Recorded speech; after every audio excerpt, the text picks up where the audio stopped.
नमस्कार. ज्ञानेश्वरीच्या 8व्या अध्यायातील सखोल आणि अथांग ज्ञानाचा वेध घेणाऱ्या या खास विश्लेषणात आपलं स्वागत आहे. जास्त वेळ न दवडता चला तर मग थेट या अद्भुत तत्वज्ञानाच्या चर्चेत उडी घेऊया आणि त्यात दडलेला अर्थ उलगडून पाहूया. संत ज्ञानेश्वरांनी 13व्या शतकात रचलेला हा महान आध्यात्मिक ग्रंथ खरं तर आपल्या या संपूर्ण प्रवासाचा मूळ आधार आहे.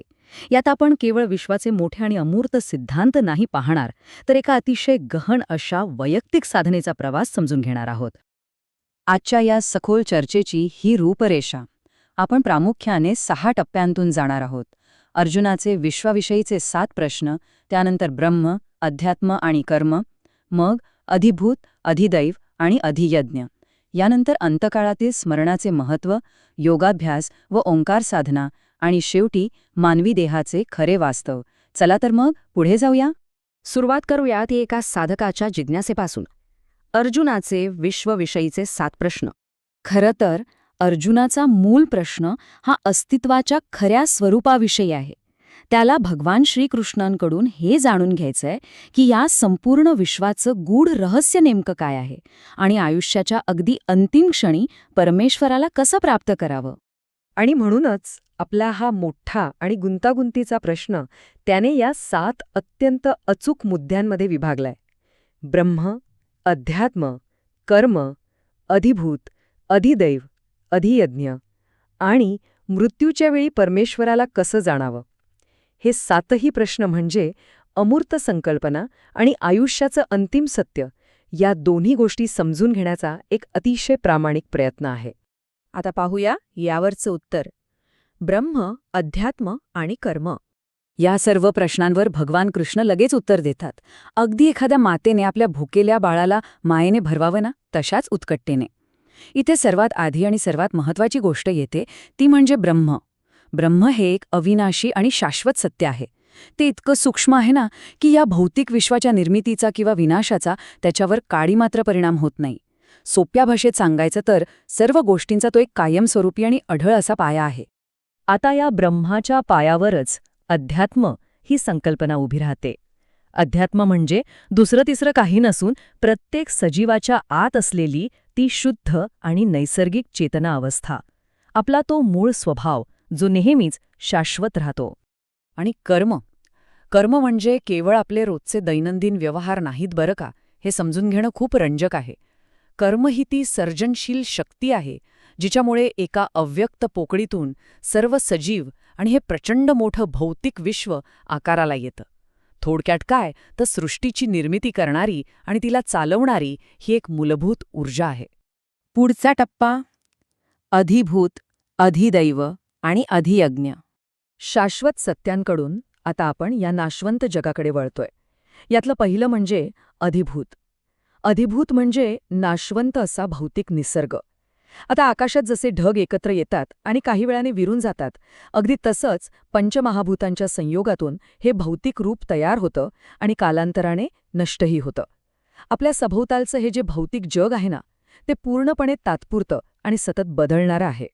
यानंतर येतं अधिदैव. या निसर्गाचा अनुभव घेणारा तो पुरुष किंवा जीवात्मा म्हणजेच अधिदैव. एखाद्या झोपलेल्या माणसाने स्वप्नात जसा सुखदुःखाचा अनुभव घ्यावा तसाच हा शुद्ध जीवात्मा अहंकारात आणि मायेत अडकून या भौतिक जगाचा अनुभव घेत असतो. संसाराची ही किती मोठी गुंतागुंत आहे, नाही का. आता अधियज्ञ हे समजून घेण्यासाठी एक अतिशय उत्तम रूपक आहे. अधियज्ञ म्हणजे परमेश्वर, जो याच शरीरात अंतिम साक्षीदार म्हणून वास करतो आणि तरीही या भौतिक मायेपासून तो पूर्णपणे अलिप्त असतो. इथे स्फटिकाचं रूपक अगदी चपखल बसतं. जसा एक स्वच्छ स्फटिक, त्यावर एखादा केस ठेवला तर तो स्फटिक तडे गेल्यासारखा दिसतो, पण प्रत्यक्षात तो अखंडच असतो. अगदी तसंच शरीराच्या मायेमुळे आपल्याला भिन्नता वाटत असली तरी आतला परमेश्वर मात्र पूर्णपणे शुद्ध आणि अलिप्तच असतो. आता शुद्ध तत्वज्ञानातून वळूया एका अत्यंत महत्त्वाच्या व्यावहारिक क्षणाकडे, अंतकाळातील स्मरणाचे महत्त्व. एकीकडे शाश्वत परमेश्वर, जी एक अमर्याद आणि मुक्त चेतना आहे, आणि दुसरीकडे आपलं हे नाशवंत शरीर, जे विनाशाकडे जाणारं एक तात्पुरतं भांडं आहे. ह्या दोन्हींमधला हा मोठा विरोधाभास समजून घेणं अत्यंत गरजेचं आहे. कारण एकदा का या फरकाची जाणीव झाली की आयुष्याच्या शेवटी आपलं मन योग्य ठिकाणी केंद्रित करण्याची निकड खऱ्या अर्थाने आपल्या लक्षात येते. ज्ञानेश्वरी एका अत्यंत प्रभावी उदाहरणाने हे अंतिम सत्य आपल्यासमोर मांडते. जसा एखादा माणूस भीतीने वाराच्या वेगाने धावत असताना अचानक विहिलीत पडतो, तिथे त्याला स्वतःला सावरण्याची कोणतीही संधी नसते. अगदी तसंच मृत्यूच्या वेळी जी आठवण किंवा जो विचार आत्म्यासमोर उभा राहतो तो अजिबात टाळता येत नाही. आपण आयुष्यभर ज्या गोष्टींवर लक्ष केंद्रित करतो त्याचा एक असा वेग आणि सवय तयार होते जी आपली अंतिम गती ठरवते. हे खरंच अंगावर काटा आणणार आहे. मग यावर उपाय काय? योगाभ्यास आणि ओंकार साधना. त्या अंतिम क्षणी आपलं मन परमेश्वरावरच केंद्रित राहावं यासाठी ज्ञानेश्वरी एक अतिशय स्पष्ट आणि शिस्तबद्ध अशी आध्यात्मिक साधना सांगते. ही प्रक्रिया 3 सोप्या पण गहन पायऱ्यांमध्ये उलगडते. पहिली पायरी म्हणजे मनाला सर्व इंद्रियांच्या आणि बाह्य जगाच्या विषयांपासून दूर करून हृदयात स्थिर करणं. दुसरी पायरी आपला प्राणवायू मस्तकाकडे घेऊन जाणं.